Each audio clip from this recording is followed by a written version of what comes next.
নিরাপদ ও দখলমুক্ত সড়কের দাবিতে রাজধানীর ফার্মগেটে সড়ক অবরোধ করেছেন শিক্ষার্থীরা।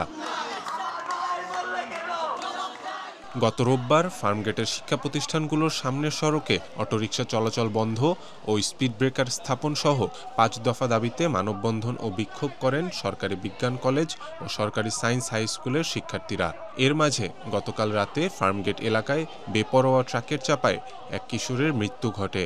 ফলশ্রুতিতে ও পূর্বের ৫ দফা দাবি আদায় না হওয়ায় শিক্ষার্থীরা আজ পুনরায় বিক্ষোভ করেন। রাতের বেলা এখানে বড় বড় বাড়ি যানবাহনগুলো এখানে চলে এবং আমার বাইরা রাস্তা বরাবর করে তাদের জীবনের ঝুঁকি নিয়ে।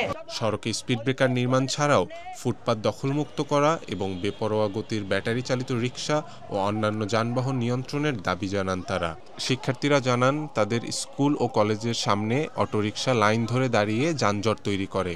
ফার্মগেট এলাকায় বেশ কয়েকটি স্কুল, কলেজ ও কোচিং সেন্টার থাকায় প্রায় ২,০০০ শিক্ষার্থীকে নিয়মিত ঝুঁকি নিয়ে এই রাস্তা পারাপার করতে হয়। স্কুল টাইমে আমরা যখন স্কুলে যাই অটোরিকশারা বেপরোয়াভাবে অনেক জোরে রিক্সা চালায় এবং অনেক সময় আমাদের ভাইয়া বা ছোট ভাই বড় ভাই অনেকেই অ্যাক্সিডেন্ট হয়ে পা ভাঙে, আবার অনেকে মারাও যায়। স্কুল যাওয়ার সময় অটোরিক্সা এমনভাবে টাইনে যায় যে স্কুলে পোলাবেন ঠিক মতো রাস্তা বার হইতে পারে না, যার কারণে স্কুলে শার্ট ছিঁড়া যায়, এরকমভাবে শার্ট ছিঁড়া যায়, অনেকে প্যান্ট ছিঁড়া যায়, অনেকে আবার আহত হয়। আমি যে সময় বাসা থেকে আসছিলাম এই জায়গা মানে অনেক জ্যাম থাকে, তো মানে অটো রিক্সা গাড়ি এই জায়গায় সবসময় ভরা থাকে।